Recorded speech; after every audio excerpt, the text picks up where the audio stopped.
Performing Arts Centre of the Free State is showing a play about the trial of a woman accused of murdering her husband, who was organised for her by her father against her own will. The play is titled Loula, and it addresses social issues such as forced and arranged marriages, marital rape and teenage pregnancies. To talk more about this play and when we can see it, we're joined by film director Mbuyiselo Nqodi and lead actress Mannini Vehniys. Good evening to you, and thank you so much for your time this evening. I'll begin with you, Mbuyiselo. What inspired this particular play? The inspiration came from a friend of mine who's the writer of the play, Mr. Will.Film. He once read an article that was speaking about a lady in Sudan, Nora Hamad, whereby she was facing the same odds as Loula.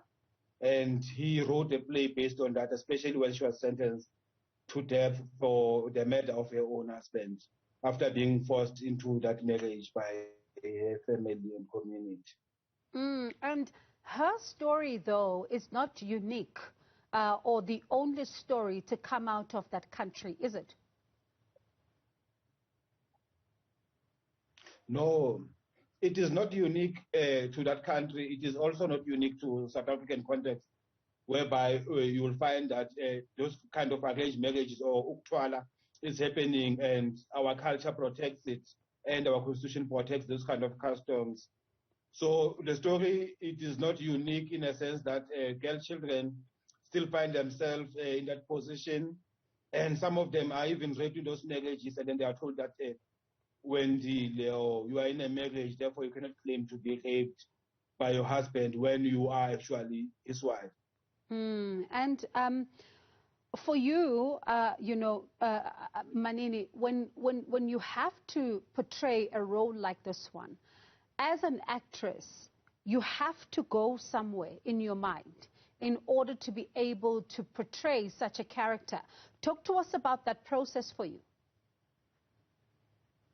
As an actress, I guess for me, I just tap into the 6 dimensions of being an artist, and as an actor, spiritually, physically, emotionally, environmentally, socially, I have to tap in all of that and do my research about stories like this.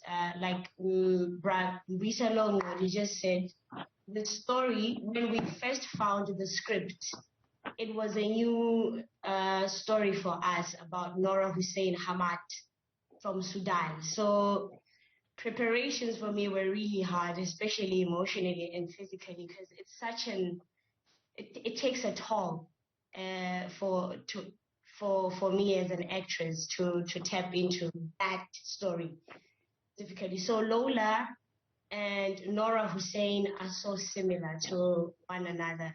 So yeah, 6 dimensions for me always work. And let's talk about your first impressions, because you alluded to seeing the script at first. Talk to us about your impressions of the story when you were handed the script. Oh, well, it was thought-provoking, if I were to put it like that, because as a girl child, as a woman in Africa, it's still a shock that even in Noura Hussein's story happened in 2015 to 2018. That's how long the trial took. So even in 2021, you see 9 countries in Africa, girl children being legally married off to older men. You know, it's just thought-provoking. And as a woman in South Africa, I have this fear that I'm not free. But again, I think actually I'm fortunate compared to all the girls in all these Central West African countries that go through these things. Yeah, so it was tough. I think the first time I saw it, I wasn't even sure if I could do it. But just research and Nora, I would just say Nora and all the other girls, all the other stories that are coming up now in Afghanistan, in Central Africa, in South Sudan. It's quite interesting once you go through all the stories about girl children being married off, and it's legal. Even their fathers saying that rape in a legal, not just that, but the patriarchal system allowing such things, that rape in a legal marriage is okay. It's just shocking. And Mbuyiselo, this is something that is hardly ever spoken about, rape in a legal marriage. We shun upon this, and it does happen, because we've seen even here in South Africa a case where a woman had to take her husband to court, accusing him of rape, despite the fact that they were married, and people saying, but how does he rape you when in actual fact he's your husband? And it is that very thinking that is also making things difficult for us as a country to be able to fight the scourge of gender-based violence. For me to make a contribution in that regard is for such works and to be seen by the communities, and for men to have a stand. As soon as men have a stand that is against what is happening, because all these things that are happening are done by men. So, and our sons are able to see this kind of stories, and by us doing this kind of plays, we're actually saying, this is my stand in regards to these issues. So we are influencing the next generation, even our peers, to say, let's talk Singamadoda, so that we can be able to stop these things from happening.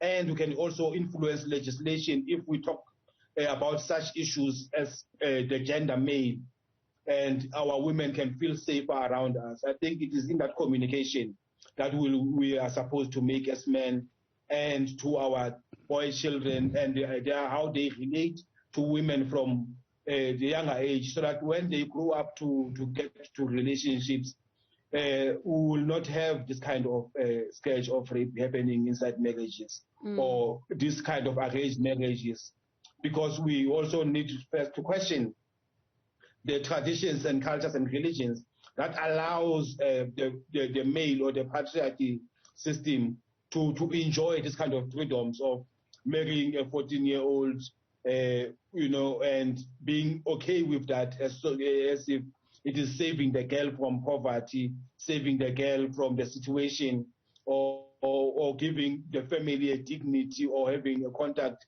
to a richer family will save the kind of a girl from suffering and hunger and poverty. So we need to confront those issues, and this kind of stories, they give us that platform. Mannini, for someone who is eager to watch you do your thing, when can they, expect to see this play, and where? It showed yesterday. We only had one show just this season, that's it. But currently, it is on Pekov's Facebook page. There's a link there. It's still running at the moment. I don't know, maybe my director would tell us when the next season would be, actually, because we literally just had one show in Bloemfontein. But at the moment, it's still online as we speak at all Pekov's social media, especially on Facebook. So that is where we'll see. Yeah, when you go to the Pekov's Facebook page, you click on Loula, you are able to buy an online ticket there. And that online ticket is going to run up until Friday. It is $40, so people can be able to watch that play, because we only had one run because of the COVID-19 regulations of having 50 people inside the venue. So because of that, we could not have a full run, but only that performance. But we are hoping to take it to other provinces or even internationally, so that people can actually engage with the piece. All right. Thank you so much to you both for your time and telling this powerful story, because these are such stories that sometimes go, forgotten in the course of history. Such a powerful story of Noura Hussein Hamad, who is the Sudanese figure who really caused quite a stir even around the world when her story was really told about this untold suffering that she's said to have suffered at the hands of her then husband at the time, who she then later had to take his life. And that was film director Mbuyiselo Nqodi and lead actress Mannini Vehniys.